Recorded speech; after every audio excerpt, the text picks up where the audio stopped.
Mary's കിച്ചൻ്റെ പുതിയ വീഡിയോയിലേക്ക് എല്ലാവർക്കും സ്വാഗതം. ഇന്ന് നമ്മളിവിടെ ഉണ്ടാക്കാൻ പോകുന്ന ഒരു റൈസ് പേപ്പർ റോളാണ്. വളരെ ഹെൽത്തി ആയിട്ടുള്ള ഒന്നാണ്. എല്ലാവർക്കും പെട്ടെന്ന് ഉണ്ടാക്കിയെടുക്കാവുന്നതാണ്. ഇതിന് വേണ്ടിയിട്ട് നമ്മളിവിടെ എടുത്തേക്കുന്ന റൈസ് നൂഡിൽസ് ഒരു പാക്കറ്റാണ് എടുത്തേക്കുന്നത്. നല്ല തിളച്ച കെറ്റിലിൽ നിന്നുള്ള നല്ല തിളച്ച ചൂടുവെള്ളത്തിലേക്ക് ഇത് ഒരു 10 മിനിറ്റ് നേരം ഒന്ന് കുതിരാൻ വേണ്ടി ഇട്ട് വെക്കണം. പിന്നെ ഇതിൻ്റെ അകത്ത് ഫില്ല് ചെയ്യാനുള്ള ingredients carrot, cabbage, cucumber, capsicum, പിന്നെ അവക്കാഡോ ഉണ്ട്, പിന്നെ ഇച്ചിരി മിൻറ്റും മല്ലിയിലയും കൂടെ ചെറുതായിട്ട് അരിഞ്ഞതുകൊണ്ട്. പിന്നെ ഇതിനകത്തേക്ക് നമ്മൾ വെക്കാൻ എടുത്തേക്കുന്നത് ചിക്കൻ ബ്രസ്റ്റാണ്. നമുക്ക് എന്ത് വേണേലും വെക്കാം കേട്ടോ. ഈ ഇൻഗ്രീഡിയൻറ്റ് മാത്രമല്ല, നമ്മുടെ കയ്യിൽ എന്നതൊക്കെ ഉണ്ടോ അതൊക്കെ നമുക്ക് വെക്കാം. വെജിറ്റേറിയൻ വേണേൽ അങ്ങനെ ഉണ്ടാക്കാം, നോൺ വെജ് ഉണ്ടാക്കാം, എന്ത് വേണേലും ഉണ്ടാക്കാം. ഇതിന് വേണ്ട ഈ റൈസ് പേപ്പർ ഇത് നമുക്ക് ഷോപ്പുകളിൽ നിന്ന് വാങ്ങാൻ കിട്ടും പാക്കറ്റിൽ. അത് വാങ്ങിയാൽ മതി. പെട്ടെന്ന് തന്നെ നമുക്കിത് ഉണ്ടാക്കിയെടുക്കുന്നത് എങ്ങനെയാണെന്ന് നോക്കാം. ഇതിപ്പോൾ നൂഡിൽസ് ഒരു 10 മിനിറ്റ് ഇതിൻ്റെ അകത്തിട്ട് ഇത് ശരിയായി എടുത്തിട്ടുണ്ട്. നല്ല നീളത്തിലാണ് ഇതിരിക്കുന്നത്. ഇതൊരു സ്ട്രെയിനറിൻ്റെ അകത്തിട്ട് ഇതിൻ്റെ വെള്ളമൊക്കെ കളഞ്ഞെടുത്ത് ഒന്ന് ചെറുതായിട്ടൊന്ന് മുറിച്ചെടുക്കാം.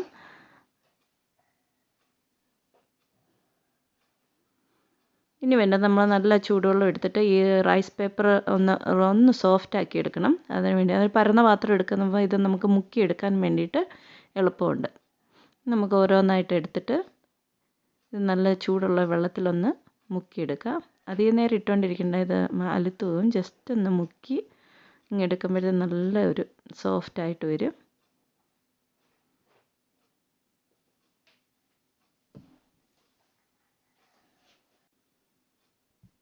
ഇതിപ്പോൾ സോഫ്റ്റ് ആയിട്ടുണ്ട്. ഭയങ്കര തിളച്ച വെള്ളത്തിലല്ല കേട്ടോ, എന്നാൽ ചൂടുള്ള വെള്ളത്തിലാണ് ഇത് മുക്കിയെടുത്തത്. ഇനി നമുക്ക് ഇതിൻ്റെ അകത്തേക്ക് ഇതിൻ്റെ ഫില്ലിങ് നിറയ്ക്കുമ്പോൾ ഒരു സൈഡ് ചേർത്ത് ചെയ്ത് തുടങ്ങുക. അപ്പോൾ ഇത് ഇങ്ങനെ ചുരുട്ടിയെടുക്കാൻ വേണ്ടിയിട്ട് എളുപ്പമുണ്ട്.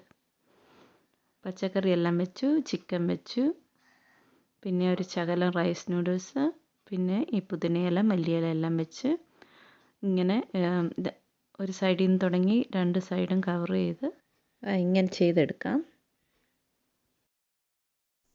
ഇതിപ്പോൾ എല്ലാം ഇങ്ങനെ ചെയ്തെടുത്തിട്ടുണ്ട്. ഇനി നമുക്കിതുപോയി വേണ്ട സോസാണ് ഉണ്ടാക്കേണ്ടത്. സോസ് ഉണ്ടാക്കാൻ കുറച്ച് വെളുത്തുള്ളി ചെറുതായിട്ട് അരിഞ്ഞെടുത്തിട്ടുണ്ട്. പിന്നെ peanut butter, oyster sauce, chilli sauce, പിന്നെ മാഗിയുടെ ഒറിജിനൽ സീസണിങ്. ഒരു പാൻ അടുപ്പത്ത് വെച്ച് ചൂടാകുമ്പം ഇതിൻ്റെ അകത്തേക്ക് മാഗിയുടെ ഈ ഒറിജിനൽ സീസണിങ് സോസ് ഒഴിച്ചു കൊടുക്കുക. ഇതിൻ്റെ അകത്തേക്കാണ് നമ്മൾ ചെറുതായിട്ട് അരിഞ്ഞു വെച്ചിരിക്കുന്ന വെളുത്തുള്ളി ഇട്ട് നന്നായിട്ട് മൂപ്പിച്ചെടുക്കുന്നത്. നല്ല ഗോൾഡൻ ബ്രൗൺ ആകുന്നോടം വരെ ഇതിൻ്റെ അകത്തിട്ട് നമ്മൾ മൂപ്പിച്ചെടുക്കും.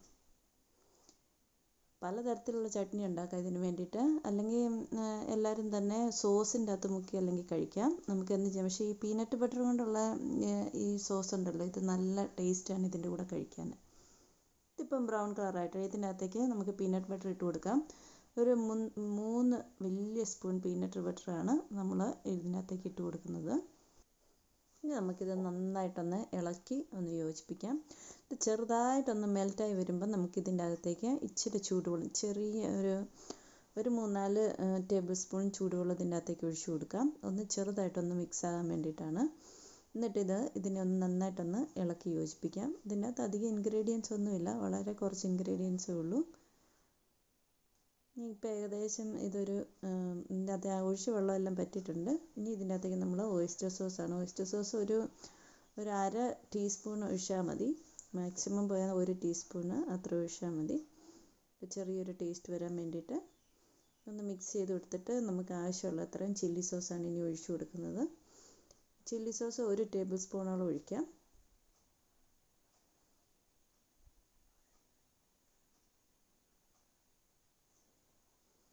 ചില്ലി സോസ് ഒഴിച്ചിട്ട് ഇത് നന്നായിട്ടൊന്ന് ഇളക്കി യോജിപ്പിക്കുക. ഇളക്കി യോജിപ്പിച്ച് കഴിഞ്ഞിട്ട് ഒരു ശകലം വെള്ളം, അതായത് നമുക്ക് ഈ സോസിന് എന്തോരം കൺസിസ്റ്റൻസി വേണോ അതനുസരിച്ചിട്ടുള്ള ശകലം വെള്ളം കൂടി ഒഴിച്ച് യോജിപ്പിച്ചെടുക്കാം.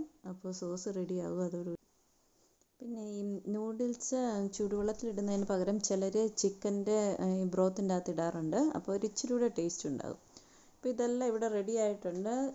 പീനട്ട് ബട്ടറിൻ്റെ സോസും റൈസ് പേപ്പർ റോളും എല്ലാം റെഡി ആയിട്ടുണ്ട്. ഇത് കാണാനും കഴിക്കാനും എല്ലാം നല്ല രസമാണ്. നല്ല ഹെൽത്തിയാണ്. പിള്ളേർക്ക് ടിഫിൻ ബോക്സിലൊക്കെ കൊടുത്തു വിടാനും നമുക്ക് ലഞ്ചിന് കൊണ്ടുപോകാനും ഒക്കെ പറ്റിയ സാധനമാണ്. അപ്പോൾ എല്ലാവരും ഇത് ഉണ്ടാക്കി നോക്കുക. ഉണ്ടാക്കി നോക്കിയിട്ട് ഇതിൻ്റെ കമൻറ്റ് ഞങ്ങളെ അറിയിക്കണം. ഇനിയും പുതിയ പുതിയ റെസിപ്പിയായിട്ട് വീണ്ടും കാണാം. ബൈ.